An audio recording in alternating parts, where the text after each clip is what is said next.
Well, that's the conundrum here. Most Israelis, as I think most Americans, if they were better informed, would be against this kind of thing. It's an incredibly myopic policy that Israel has adopted, where you apply force in any and all circumstances.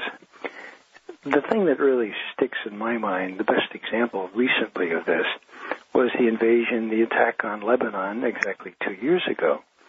Now, Lebanon had just come through a whole year of reconstruction, of renewal, of the political parties were working out the kind of multi-confessional government that they used to have way back before the 70s, and it was the commercial capital of the Middle East.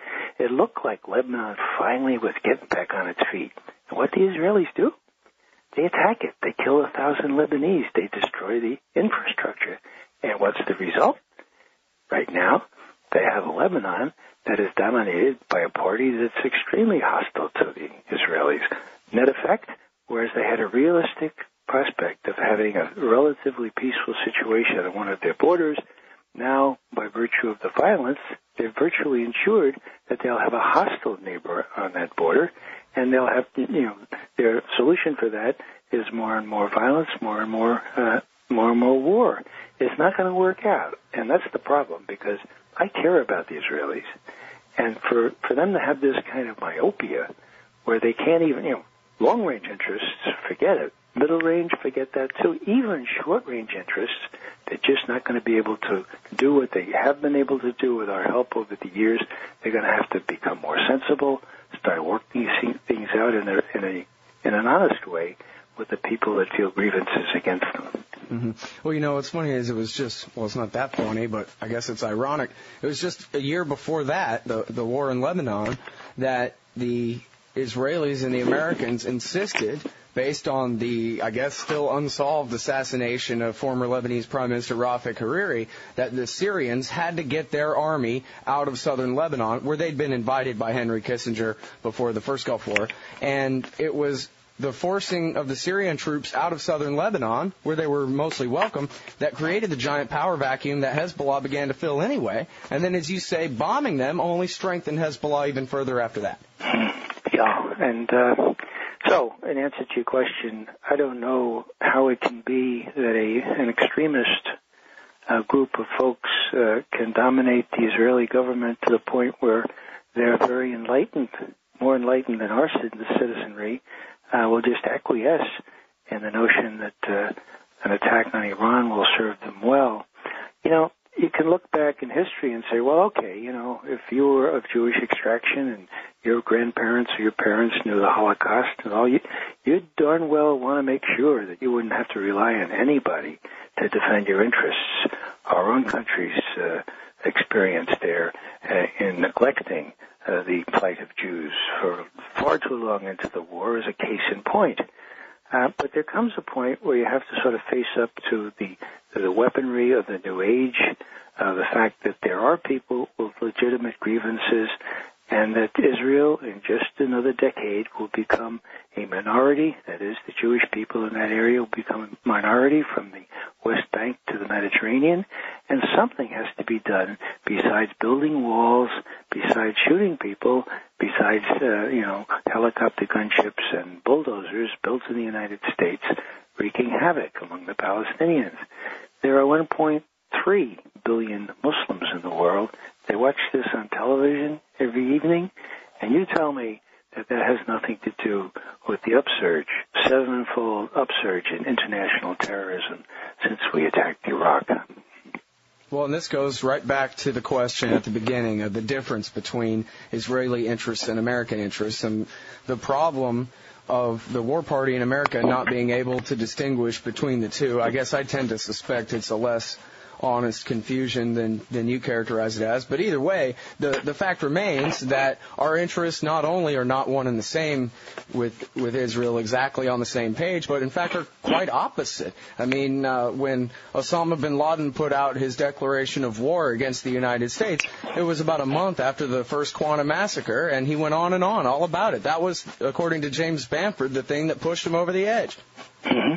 Yeah. For people to neglect the root causes things like Al-Qaeda and their popular appeal, it's just counterproductive because, I guess I've used this analogy before, but, going against terrorism is very much like fighting malaria, What you do with malaria, of course, is you find the swamp where the mosquitoes breed, and then you set up the 3 platoons of sharpshooters, and you try to shoot all the mosquitoes as they leave the swamp, right? Right. Sure, yeah, with howitzers. Well, that doesn't work, does it? What do? You drain the swamp. That's what you do. You drain the swamp. And the swamp of grievances, that 4 million Palestinians and countless millions others, Arabs suffering under repressive regimes that we have propped up, those are a lot of mosquitoes. And unless we start addressing those grievances, and unless we start recapturing the old biblical notion, the Judeo-Christian and Muslim notion of justice, the peace in the biblical sense is really just the experience of justice. It's no more nor less than that. Without justice, you'll know no peace. Well, there are people in America, apparently, all this truth notwithstanding, there are people who have been convinced that there's some sort of imminent threat, and I hear tell in the neighborhood and things like that of people saying, yeah, why don't we just nuke the Iranians? Yeah. And I don't think anybody can point to any sort of actual crisis or something that needs to be preempted here, but basically the message has gotten through. Your government really, really, really wants to start a war with these people. Can we, please, huh? Can we? And the answer basically is, go ahead. Yeah. I think what would be good would be for people like Admiral Fallon, General Cheney, who was one of his predecessors as head of CENTCOM, if they would throw off this self-imposed and unnecessary discipline of not criticizing the commander-in-chief, even well after they've retired, if they could go before the American people or the American Congress, if Congress would have them, and tell them what a disaster this would be, I think people might listen. But then, of course, you'd have to have Fox News and the others pick it up, and so there you have the conundrum again. How do we get the word out? I think, Scott, the time has come, as Martin Luther King once said, to put our bodies into it. This is important enough for us to go occupy our Congress people's, our senators' offices, and say, look, you haven't been well informed about this. This is what Admiral Fallon says. This is what Admiral Mullen says. How can you so blithely dismiss their expertise and start a regional, if not world war, for what?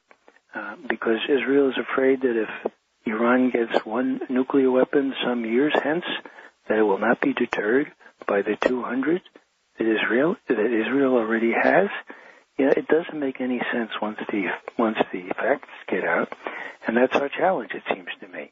To spread some truth around, get it out there, and get the equivalent of common sense, which turned our Continental Congress around in the space of 6 months there in 1776. Fortunately, for those times, there was no television, okay? They used to read things.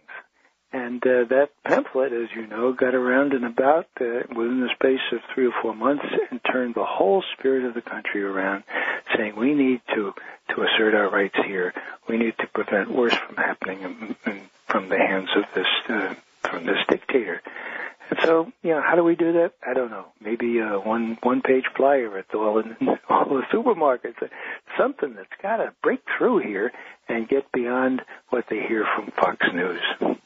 All right, now, let's say that you actually inspired somebody who's going to, right after this show, run down and attempt to debrief their congressman about this kind of thing. How about listing some easily foreseeable consequences of a war with Iran? Because I know there's a list of probably 10 of them just right at the top of your head there.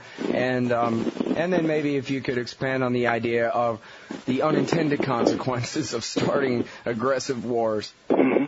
How much time do I have, Scott? You got 8 minutes, Ray. It's Ray McGovern, everybody, former CIA analyst Ray McGovern, veteran intelligence professional for Sanity. I'm sort of kidding, Scott, because the first time I was asked to speak at a public forum right after the war started in Iraq, they asked me to talk about the lies of the Bush administration leading to the war, and I instinctively said, well, how much time do I have? Yeah. Because I had okay. Your question again is what people will do, or what? Well, the obvious consequences in terms of the Iranians shooting at targets in the Middle East, the Mahdi Army and the Badr Corps in Iraq. Okay. Well, let me make a really good suggestion. The best person on this is Scott Ritter.